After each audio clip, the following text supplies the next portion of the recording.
There are no shortage of electric vans coming onto the market, but few are as desirable as the Volkswagen ID Buzz Cargo. And today we're going to take it out for our first drive and show you through some of the features. Powering the ID Buzz Cargo is a 77 kilowatt hour battery. That's good for a driving range of up to 425 kilometers in WLTP. There is a single electric motor on the rear axle that has 204 horsepower and 310 Newton meters. The back of the ID Buzz Cargo does differ from the passenger version too. It doesn't get light bars going all the way across, and in fact cargo versions in Ireland won't get this single piece lift up tailgate. We'll actually get split folding rear doors that can open to 180 degrees.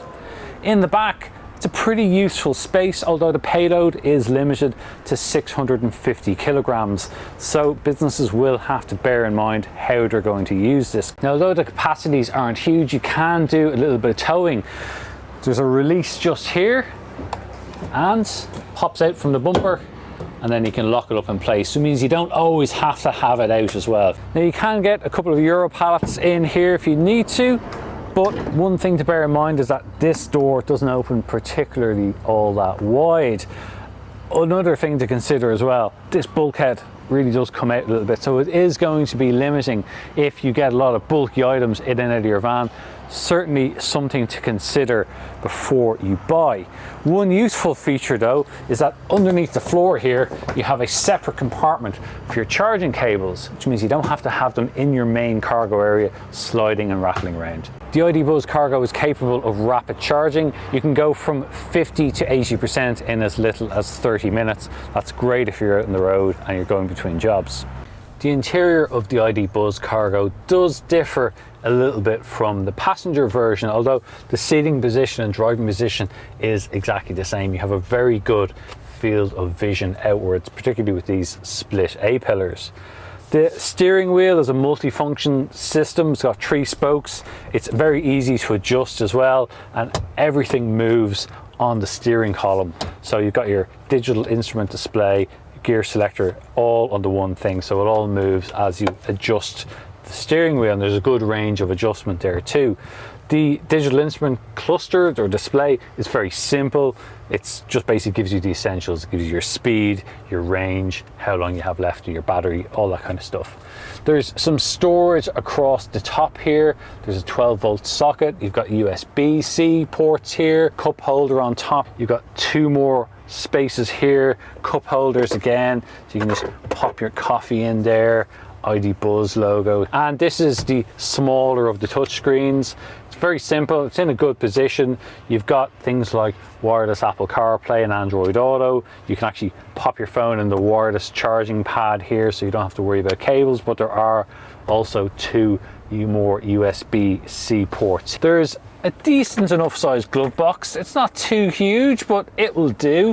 You've got a bit more storage space here, and as I said, there is this extra shelf unit on top. You don't get anything above though. This is just the same single roof height as the passenger version, but overall there's a good amount of space. You've got a bench seat up here as well, so you can fit 3 across the front as well. Obviously you've nothing in between, so even the person sitting here will have a little bit more room. One of the very first things you'll notice about driving the ID Buzz Cargo is how unlike a van it actually drives. What I mean by that is it doesn't feel like a van in how it rides over bumps and how it handles. Even the steering wheel is just as you would find in something like a Volkswagen Golf, or should I say a Volkswagen ID4. The powertrain is oh so smooth as well. That electric motor in the back is very linear in how it delivers its power, and even off the line it will get away quite quickly. Now, it's worth saying that I don't have any cargo in this van at the moment. It's entirely empty, so it is a little bit lighter than most tradespeople are ever going to have their van.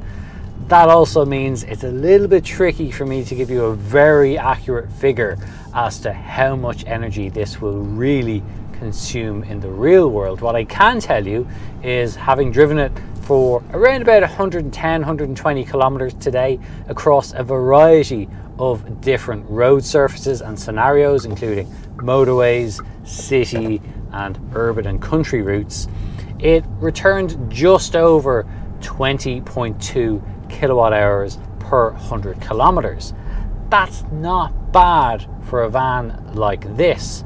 Volkswagen says it will do 425 kilometers on a single charge in WLTP, but that is without any cargo on board. Now, if you're only doing last mile deliveries, or maybe you're a coffee shop or a florist and you don't have very heavy loads in the back, range probably isn't going to be much of an issue, but it is just something you're really going to have to sit down and crunch your numbers on.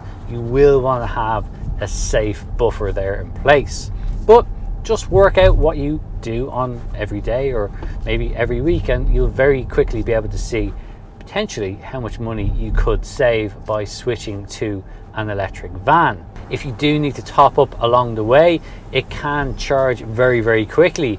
Depending on how fast that rapid charger is, you can go from 5 to 80% in as little as 30 minutes. That's great if you're on the road and you just want to stop off and have a coffee, catch up on a few emails. You won't be too put out. But most people will probably have one of these on charge either at home overnight or at a depot or a warehouse. In traffic and in slow speed is where it's most different from anything like an electric Ford Transit, for example. It uses sensors in the front to detect cars ahead and will automatically slow down, adding some energy recovery in the process. It makes it much more comfortable, more relaxing to drive. Obviously, being electric, it's fully automatic, and you do have that one pedal feel that so many people like to have in an electric car or van. The steering is quite agile, and this is a relatively maneuverable car. However, it's worth noting that this has, according to Volkswagen, an 11.1 meter turning circle, close to what you get in a Volkswagen Golf, but that only applies to left-hand drive models. The right-hand drive version doesn't get quite as tight a turning circle. It's around about a meter more, so around 12 meters. It's not the end of the world, but it's one of those things that, particularly if you're doing a lot of deliveries or you're squeezing into loading bays, for example, you might just want to consider that too.